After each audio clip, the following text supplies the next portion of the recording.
Hello, boys and girls. It is Classical Conversations, week 10, two full hands, and we're gonna get started right away.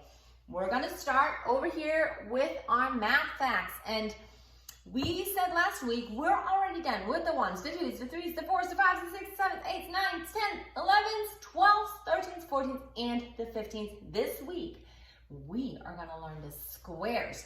And squares is what happens if you multiply a number by itself. Say 1 times 1, or 2 times 2, or further up, whatever, 9 times 9. And that is our squares. And we're going to skip count them to the melody of She'll Be Coming Around the Mountain. It goes like this. 1, 4, 9, 16, 25, 36, 49, and 64, 81, 100, 121, 144, 169, 196, 225. Okay, that was our math facts. We are moving on to geography. In geography, guess what?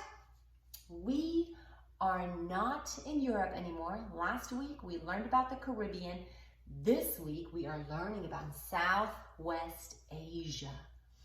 And in Southwest Asia, they have all kinds of snakes. And we're going to sing it to the melody of it's called the Snake Charmer song. And if you want to, you can do this, or you can dance, whatever you want to do, but it goes like this.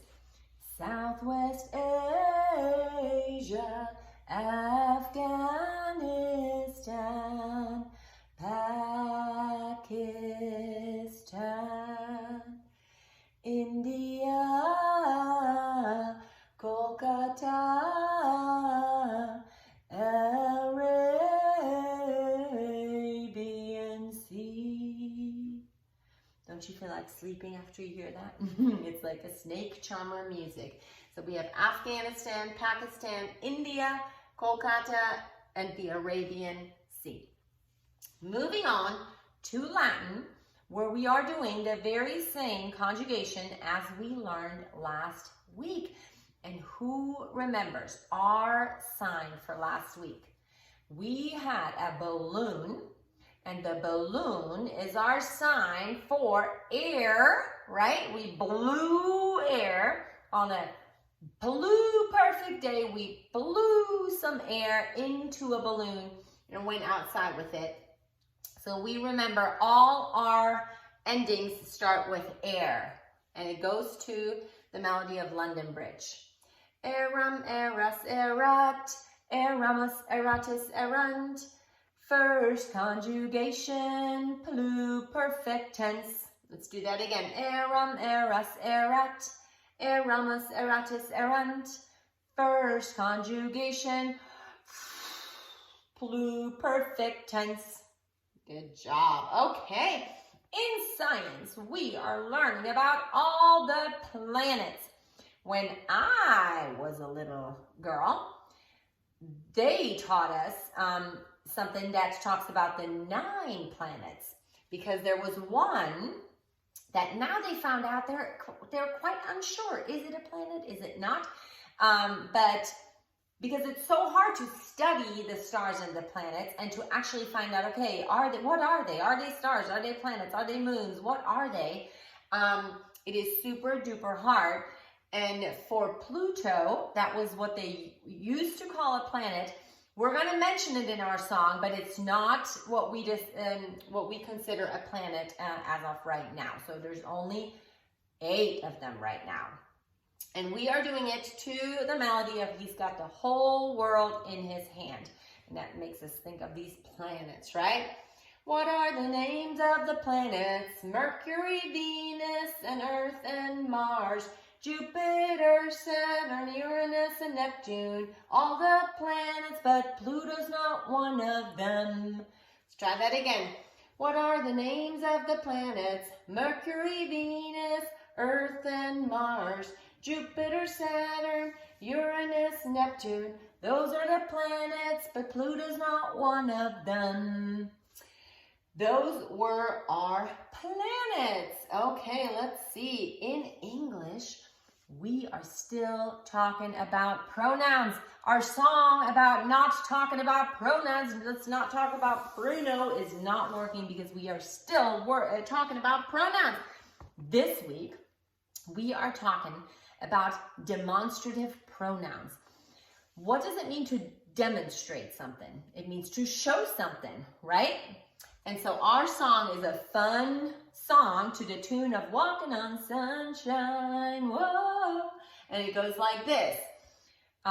Because in our mind, we remember demonstrative pronouns. We want to demonstrate. So it goes like this. Let me demonstrate this, that, these, those, let me demonstrate this, that, these, those, let me demonstrate this, that, these, those, oh, demonstrative pronouns. Woo! Bum, bum, ba-da-da-dum, bum, ba-da-da-da. Bum, bum, ba-da-da-dum, bum, ba-da-dum, bum, ba-da-da-da. So our demonstrative pronouns are this, that, these, and those. We're going to point to the four corners. This, that, these, and those, okay? To the melody of Walking on Sunshine. Okay, history. In history, we will learn about the history of Russia. And this song is fun, but it is also pretty fast and there's lots of motion. So do what you can, but I'm going to walk you through and tell you all the motions and then we're going to sing it. So Russia, our sign for Russia is this. We're going to just put our hands to our hips. So tell me about the history of Russia. It starts like this, and it starts with the two big numbers that are in this song. There's 900, which we're just going to tuck our thumb in and say 900. Just 9 fingers, 900. Remember 1500, we turn our hand, the thumb sticks out, 1500. And then 1700 is the ring finger, 1700. So it goes. The song starts 900, 1500, 1700, and then you do that again. 900, 1500, 1700. And then it goes like this. Vladimir, and I'm only doing two because it kind of, when we just do the hand motions, it works better. Vladimir, we're going to do a V. Vladimir the First brought Christianity, sign for Jesus, Christianity, to Russia in the 900s. Then we have in the 1500s, Tsar Ivan the Terrible, and it goes super quick, so we're just going to go, Tsar Ivan the Terrible. Unified, we're going to do this symbol, and that's also super quick. Unified Russia, it goes Tsar Ivan the Terrible, unified Russia. And then we have Peter the Great, and Catherine the Great expanded and westernized Russia in the 1700s.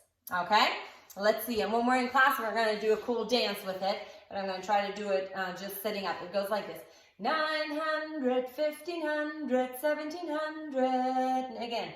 900, 1500, 1700. Vladimir the First brought Christianity to Russia in the 900s.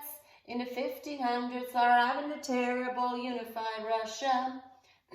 Peter the Great and Catherine the Great expanded and westernized Russia in the 1700s.